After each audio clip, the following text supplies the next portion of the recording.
Eagleton ರೆಸಾರ್ಟ್ನಲ್ಲಿ ಕೈ ಶಾಸಕರು ವಾಕಿಂಗ್ ನಡೆಸ್ತಾ ಇದ್ದು ರೆಸಾರ್ಟ್ನ ಒಳಗಡೆ ಕೆಲ ಶಾಸಕರು ವಾಕ್ ಮಾಡೋದು ಕಂಡುಬಂತು. ಇನ್ನು ರೂಮ್ ಬಿಟ್ಟು ಹೊರಗೆ ಕೆಲ ಶಾಸಕರು ಬಾರದೇ ಇದ್ದುದು ಕೂಡ ಕಂಡುಬಂದಿದ್ದು ರೆಸಾರ್ಟ್ನಲ್ಲಿ ತಂಗಿರುವಂತಹ 48 ಕಾಂಗ್ರೆಸ್ ಶಾಸಕರಲ್ಲಿ ಕೆಲವರು ವಾಕಿಂಗ್ನಲ್ಲಿ ಬ್ಯುಸಿಯಾಗಿದ್ರೆ ಇನ್ನು ಕೆಲವರು ರೂಮ್ ಬಿಟ್ಟು ಹೊರಗಡೆ ಬಂದಿರೋದೇ ಕಂಡುಬಂದಿಲ್ಲ. ಹೀಗಾಗಿ ಅಲ್ಲಿ ಈಗ ಈಗಲ್ಟನ್ ರೆಸಾರ್ಟ್ನಲ್ಲಿ ಒಂದು ರೀತಿಯಲ್ಲಿ ಬಂಧನದಲ್ಲಿರುವಂತಹ ಕಾಂಗ್ರೆಸ್ ಶಾಸಕರಂತಾನೆ ಹೇಳಬೇಕು. ಯಾಕಂದ್ರೆ ಸುತ್ತ ಪೊಲೀಸ್ ಭದ್ರತೆ ಮಫ್ತಿಯಲ್ಲಿ ಪೊಲೀಸರು ಅಲ್ಲಿ ಹೊರಗಡೆ ಗಸ್ತು ತಿರುಗ್ತಾ ಇದ್ದಾರೆ, ಯಾರನ್ನ ಕೂಡ ಒಳಗಡೆ ಬಿಡ್ತಾ ಇಲ್ಲ. ಇದಕ್ಕಿದ್ದಂತೆ ಸಿಎಲ್ಪಿ ಮೀಟಿಂಗ್ ನ ಬಳಿಕ ರೆಸಾರ್ಟ್ಗೆ ಅವರನ್ನ ಶಿಫ್ಟ್ ಮಾಡಲಾಗಿದೆ ಕಾಂಗ್ರೆಸ್ ಶಾಸಕರನ್ನ. ಇನ್ನೂ 2 ದಿನ ಅಲ್ಲೇ ಇರಬೇಕು ಅನ್ನುವಂತಹ ಮಾಹಿತಿ ಕೂಡ ಲಭ್ಯವಾಗಿದೆ. ಇತ್ತ ಬಿಜೆಪಿ ಕೂಡ ತನ್ನ ಶಾಸಕರನ್ನ ಅದೇ ರೀತಿ ಹಿಡಿದಿಟ್ಟುಕೊಂಡಿದ್ದು ಒಟ್ಟಾರೆ ರಾಜಕೀಯ ಯಾವ ದಿಕ್ಕಿನತ್ತ ಸಾಗ್ತಾ ಇದೆ ಅನ್ನುವಂಥದ್ದೇ ಈಗ ಜನರು ಕುತೂಹಲದಿಂದ ನೋಡ್ತಾ ಇರೋದು. ಈಗ ಕಾಂಗ್ರೆಸ್ ಶಾಸಕರಲ್ಲಿ ಕೆಲವರು ಈಗ ವಾಕಿಂಗ್ ಮಾಡ್ತಾ ಇರೋದು ಕೂಡ ಅಲ್ಲಿ ಕಂಡು ಬಂತು.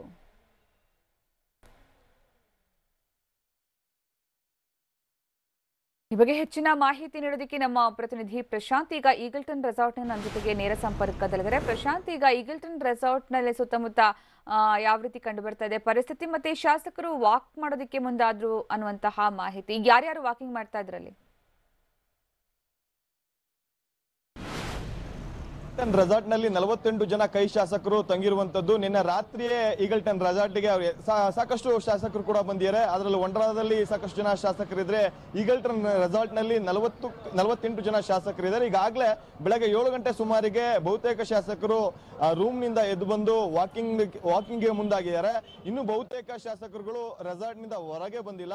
ಈಗಾಗಲೇ ಶಾಸಕರೆಲ್ಲ ಈಗಲ್ಟನ್ ರೆಸಾರ್ಟ್ ನಲ್ಲಿ ತಂಗಿರೋ ವಿಚಾರ ತಿಳಿದಂತೆ ಸಾಕಷ್ಟು ಜನ ಬೇರೆ ಬೇರೆ ಕೈ ಮುಖಂಡರುಗಳು ಕೂಡ ಈಗಲ್ಟನ್ ರೆಸಾರ್ಟ್ಗೆ ಬರ್ತಿದ್ದಾರೆ. ಈಗಲ್ಟನ್ ರೆಸಾರ್ಟ್ಗೆ ಬರ್ತಿರುವಂತಹ ಪ್ರತಿಯೊಂದು ವಾಹನಗಳನ್ನ ತಪಾಸಣೆ ಮಾಡ್ತಿರುವಂತದ್ದು. ಈಗಲ್ಟನ್ ರೆಸಾರ್ಟ್ ನೊಳಗೆ ಸಾಕಷ್ಟು ವಿಲ್ಲಾಗಳಿದಾವೆ, 500ಕ್ಕೂ ಹೆಚ್ಚು ಮನೆಗಳಿದಾವೆ. ಆ ಊರಿಗೆ ಹೊರತುಪಡಿಸಿದಂತೆ ಬೇರೆ ಯಾರಿಗೂ ಕೂಡ ಒಳಭಾಗದಲ್ಲಿ ಬಿಡ್ತಾ ಇಲ್ಲ. ಜೊತೆ ಹೊರಭಾಗದಲ್ಲಿ ಬರ್ತಿರುವಂತರು ಕೂಡ ಸಾಕಷ್ಟು ತಪಾಸಣೆ ಮಾಡ್ತಿದ್ದಾರೆ. ಮತ್ತೊಂದು ಕಡೆ ಏನು ನಿನ್ನೆ ತಂಗಿದ್ರು ಅದರಲ್ಲಿ ಕೆಲವಷ್ಟು ರಾತ್ರಿ 12 ಗಂಟೆಗೂ ಕೂಡ ಸಾಕಷ್ಟು ಸಭೆಯನ್ನು ನಡೆಸಿದ್ರು. ಜೊತೆಗೆ ಮಧ್ಯರಾತ್ರಿ 2-3 ಗಂಟೆವರೆಗೂ ಕೂಡ ಕೆಲ ಶಾಸಕರು ಎಚ್ಚರವಾಗಿದ್ರು. ಹೀಗಾಗಿ 2 ಗಂಟೆ ನಂತರದಲ್ಲಿ ಕೆಲವಷ್ಟು ಶಾಸಕರು ರೂಮ್ಗೆ ತೆರಳಿ ಮಲ್ಕೊಂಡಿದ್ದಾರೆ. ಆದ್ರೆ ಇದುವರೆಗೂ ಕೂಡ ಕೆಲವು ಶಾಸಕರು ರೂಮಿಂದ ಹೊರಗೆ ಬಂದಿಲ್ಲ. ಆದ್ರೆ ಕೆಲವಷ್ಟು ಶಾಸಕರು ಬೆಳಗ್ಗೆ 7 ಗಂಟೆಗೆ ಎದ್ದು ರೆಸಾರ್ಟ್ ಒಳಭಾಗದಲ್ಲೇ ವಾಕಿಂಗ್ ಅನ್ನ ಮಾಡಿರುವಂತದ್ದು. ಇನ್ನ ಕೆಲವು ನಿಮಿಷಗಳಲ್ಲಿ ಮತ್ತಷ್ಟು ಶಾಸಕರು ಎದ್ದು ಈಗಾಗಲೇ ಅವರಿಗೆಲ್ಲರಿಗೂ ಕೂಡ ಉಪಹಾರವನ್ನು ಕೂಡ ಈಗ ತಯಾರಿ ಮಾಡಲಾಗಿದೆ.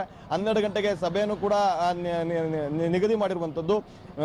ಕೆಲವು ನಾಯಕರುಗಳು ಕೂಡ ಈಗಾಗಲೇ ರೆಸಾರ್ಟ್ಗೆ ಬರ್ತಾರೆ. ಹೀಗಾಗಿ ಕೆಲವಷ್ಟು ಜನ ಶಾಸಕರು ಬೆಳಗ್ಗೆ ಎದ್ದು ರೆಡಿಯಾಗಿ ವಾಕಿಂಗ್ ಕೂಡ ತೆರಳಿರುವಂತದ್ದು. ಸುಕನ್ಯಾ, ಧನ್ಯವಾದ ಪ್ರಶಾಂತ್.